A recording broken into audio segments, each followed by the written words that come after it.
Okay, so let's continue this build. So using the same gear setup for this Magicka sword, Mother Sorrow, and of course Infallible Aether 5-piece, both. The Maelstrom Lightning Staff charged, Berserk enchantment, and the Lightning Staff charged as a shock enchantment on it. Right. So why does it look exactly like the same build? And why am I not using Nature's Touch? Nature's Touch just simply it nets about the same damage, but simply for the sake of consistency, I think it's just much more safer to run 5-piece Infallible Aether. Because again, the point of this build is to provide good uptime on your on minor vulnerability and off balance. So that's kind of the goal. Why the setup? Because there are no pets in this setup. It's using pretty much the same bar setup except it's using Force Pulse. And so probably ask why aren't I just using the Asylum Sanctum staff now? So first two things, this setup is good for people who may not be able to run Asylum Sanctum, but they already have Infallible Aether at hand. And the other thing about it is that the problem with the Asylum Sanctum when it's imperfect is that it's not gonna maintain that perfect an uptime on it. Like you still have to use charge to some extent. So I personally, I just don't see it beating just having IA and just having a heavy attack, especially since you should be having crystal frags on your bar, and you should be trying to hit as much DPS as possible in a given setup where you can tangibly just change up your gear to suit the content from whenever it's, you're not using pets or no pets. So in the pet situation, as I showed the other day, this is the bar setup, right? And then not using pets, this is simply the setup. Oh, whoops, is it a bug? Oh, there it is. It's just that the only difference is that you'll be using Force Pulse in here, and you'll also be using Crystal Frags as well, right? So we will again be using the Essence of Spell Power just to test it out. Let's see how it does. So there it is after powering up. This is pretty much the stats, by the way. Pretty similar to even when running pets. So you don't need Necropotence. You just don't. So let's go ahead and charge out the ulti on this thing.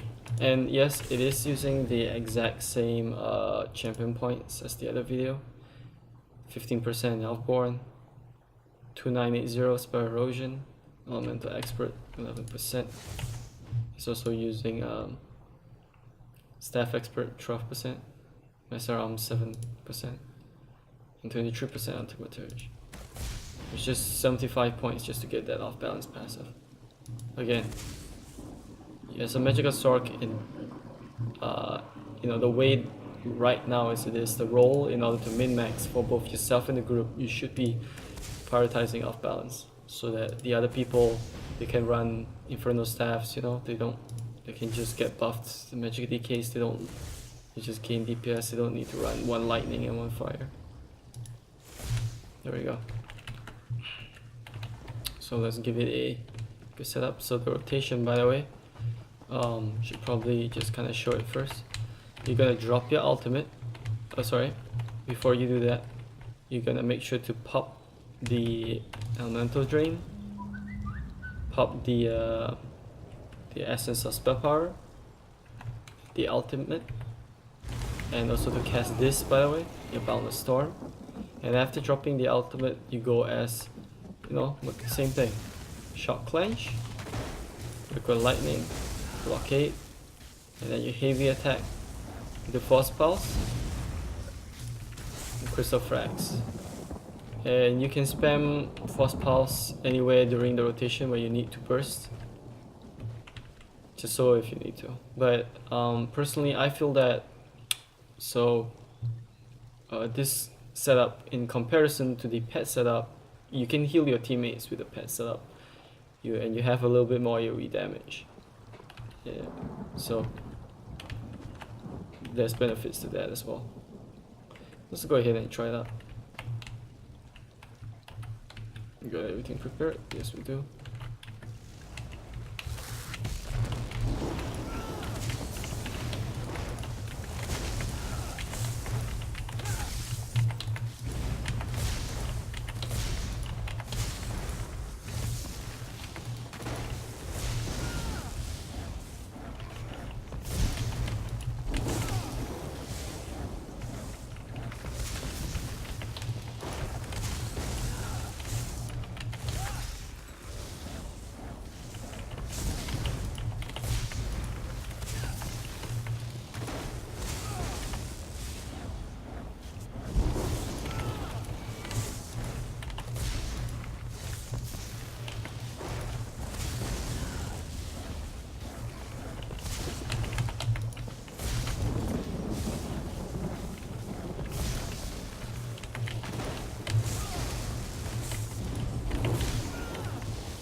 So there you go. Let's take a look at the matrix parse as well. So 31k. See, minor vulnerability is 99%. Off balance, you don't really lose much of it. It's still in between 85 to 95%. Right. It's using liquid lightning, light attack, bucket of storms, thunderous rage, so on and so forth. It has pretty good AoE. It's not going to beat the AoE that you have with the Daedric pet, and it's not going to beat the amount of heals that you could provide to your group. It's just way more utility you have with the pets. It's just, you know, a little bit more difficult to use. So with this setup though, you definitely have a good way to give minor prophecy to your group, simply because you're really dependent on crystal frags. And I think to some extent as well, if you're doing like more of Locke twins, I think this setup is preferred, simply because pets can kind of get in the way of things when you have fights that are a little bit too mobile, you know, and pets keep on either A, they die, or, you know, B, they become a problem. So for those that are running this build, should probably mention, same as the other video, any extra skills you can always just take out and put in either hardened ward or put in power surge. So you can just go ahead and put power surge over here. Just not run force pulse or not run crystal frags, either one. And then just fill in the slots with either empowering a hardened ward, or you can use harness Magicka, or you can just go ahead and, you know, dump in this thing in here, you know, like all of those are fine. It doesn't really matter.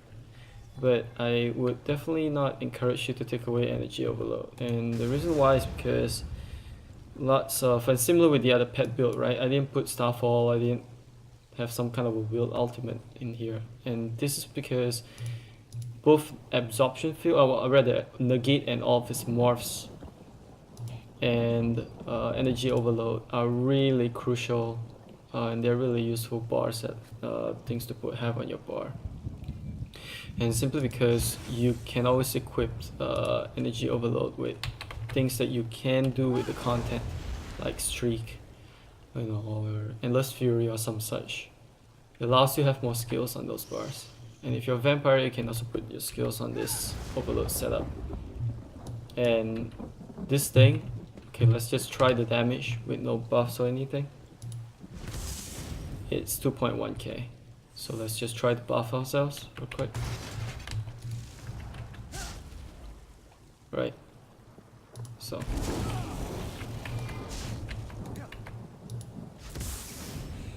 .4, and I haven't even added Offbalance yet. I haven't even added Concuss.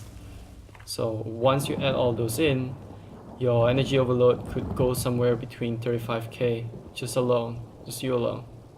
And for fights where it's really mobile, boss fights, Lord Warden, trial fights, especially the new Silent Sanctorium, where the last boss is just jumping all over the place. Energy overload is just way more useful in comparison. So you want to consider using these things instead. Anyways, so this is part 2 of the pretty much the same build. So toodles.